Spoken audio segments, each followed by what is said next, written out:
ये दर्शकों नमस्कार मित्रों, आज इस एपिसोड में वृश्चिक लग्न की कुंडली में दीर्घायु योग के अत्यंत सटीक, अत्यंत गहरे, अत्यंत कारगर 7 सूत्रों की जानकारी को लेकर आपके समक्ष प्रस्तुत हैं। मित्रों, कार्यक्रम में आगे बढ़ने से पहले निवेदन करता हूं कि यदि आपने चैनल को सब्सक्राइब नहीं किया है तो सब्सक्राइब कर लें, ताकि जब मैं कोई नया वीडियो अपलोड करूं तो सर्वप्रथम आप तक पहुंचे।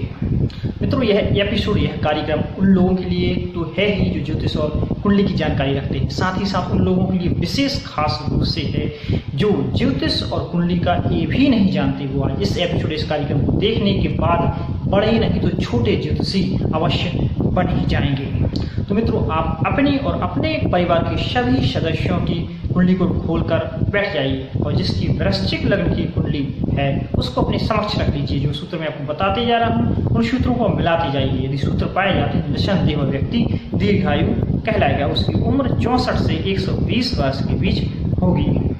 तो मित्रों, कुंडली में 12 भाव होते हैं, जिसमें से हम गिनना शुरू यहाँ से करते हैं। पहला भाव ये कहलाता है, इस भाव में जो राशि लिखी होती है उस राशि जो है लग्न कुंडली कहलाती है। जैसे यहाँ पर 8 नंबर लिखा हुआ है, वृश्चिक राशि है, तो यह वृश्चिक राशि, वृश्चिक लग्न की यह कुंडली हो गई। तो यहाँ से गिनना शुरू करते हैं। पहला भाव, दूसरा, तीसरा, चौथा, 5वां, 6वां, 7वां, 8वां, 9वां, 10वां, 11वां, 12वां। तो यहाँ पर यह वृश्चिक लग्न की कुंडली हो गई। पहला सूत्र 8वें भाव को देखिए। यहाँ से गिनिए, पहला, दूसरा, तीसरा, चौथा, 5वां, 6वां, 7वां, 8वां, यह अष्टम भाव है। यहाँ पर 3 नंबर राशि होती है, यह अष्टम भाव है। यहाँ पर यदि बुध लिखा हुआ है, बुध बैठा हुआ है, तो ऐसा जातक दीर्घायु हो जाता है। उसकी आयु 64 से 120 वर्ष के बीच होती है। ये हो गया पहला सूत्र। दूसरा सूत्र, मान लीजिए यहाँ पर बुध नहीं है, शनि बैठा हुआ है, तो भी ऐसा जातक दीर्घायु होता है। मित्रों, अष्टम भाव आयु का भाव है। अष्टम भाव के कारक शनि होते हैं और शनि इस भाव में जब बैठते हैं तो किसी भी राशि में, मैं किसी भी लग्न कुंडली में बैठे, यहाँ पर वह जातक दीर्घायु हो ही जाता है। तीसरा सूत्र, तीसरे भाव में, यहाँ से पहले, दूसरा, तीसरा भाव यहाँ यहाँ पर शनि बैठा हुआ तो भी ऐसा जातक दीर्घायु होगा। चौथा सूत्र, इस भाव में यहाँ 10 नंबर राशि लिखी हुई है, यहाँ पर मंगल बैठा हुआ है, तो मंगल यहाँ उच्च का हो जाएगा, तो भी ऐसा जातक निस्संदेह दीर्घ आयु होगा। उसकी आयु 80 वर्ष से ऊपर ही होगी। अगला सूत्र, कुंडली के किसी भी भाव में, तो यह 5वां सूत्र है कि कुंडली के किसी भी भाव में मंगल और गुरु एक साथ बैठे हुए हैं तो भी ऐसा जातक दीर्घायु होगा।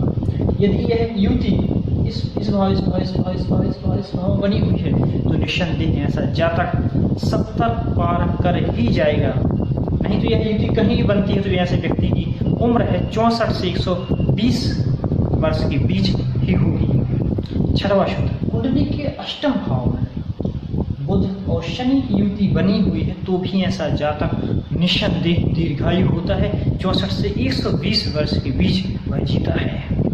कुंडली का 7वां सूत्र, कुंडली के किसी भी भाव में मंगल, शुक्र और बृहस्पति, गुरु, मंगल, शुक्र, गुरु, कुंडली के किसी भी भाव में, 12 में से किसी भी भाव में यदि एक साथ युति बनाकर तीनों के तीन बैठे हुए हैं तो निस्संदेह ऐसा जातक अत्यंत लंबी आयु प्राप्त करता है। निस्संदेह ऐसा जातक 75 पार कर ही जाता है, या उसकी आयु 64 से 120 वर्ष के बीच होती ही है।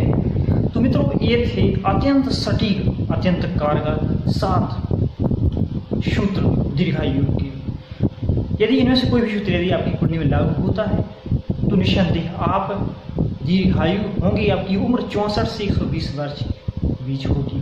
दूसरी बात, यदि जो सूत्र मैंने आपको बताए इनमें कोई भी सूत्र यदि आपकी कुंडली में लागू नहीं है तो ये मत समझ लीजिए कि आप दीर्घायु नहीं है, आपकी आयु लंबी नहीं है, क्योंकि इनके अलावा बहुत सारे सूत्र जो मैंने आपको बताए नहीं। यह सूत्र सरल हैं जो मैंने आपको बता दिए हैं ताकि आप बड़ी आसानी समझ जाएं। इसके अलावा बहुत सारे सूत्र हैं जो दीर्घायु के होते हैं। आप जो ज़्यादा नहीं जानते हैं और जो सूत्र मैंने आपको बताए हुए नहीं लागू हैं तो आप कुंडली दिखवा लीजिए।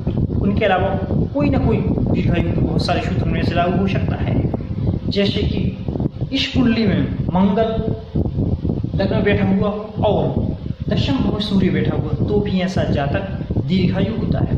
मंगल दशम भाव में बैठा हुआ, सूर्य 11th हाउस में बैठा हो तो भी ऐसा जातक निस्संदेह दीर्घायु होता है। और एक खास बात यहाँ पर मैं आपसे कहूँगा कि यदि कुंडली में आपकी कुंडली वृश्चिक लग्न की है, आपका मंगल यहाँ या यहाँ बैठा हुआ है और सूर्य यहाँ बैठा हुआ है, तो एक बार आप अपनी कुंडली का विश्लेषण जरूर करवा लें और अपने जीवन की खास बातों, खास रहस्यों को, खास जीवन के बहुत ही महत्वपूर्ण तथ्यों को अवश्य जान लें, क्योंकि यहाँ पर आपके लिए यह बहुत बड़े राजयोग का डायरेक्शन है। यदि आप इसको समझ लेंगे तो जीवन को और महत्वता दे सकते हैं, जीवन को एक बहुत बड़ी दिशा, बड़ा उद्देश्य दे सकते हैं और आप उसको प्राप्त कर सकते हैं। मित्रों, कार्यक्रम लंबा ना हो इसलिए आप आज के लिए बस इतना ही। आपने मेरा वीडियो देखा इसके लिए बहुत बहुत सारा धन्यवाद। नमस्कार।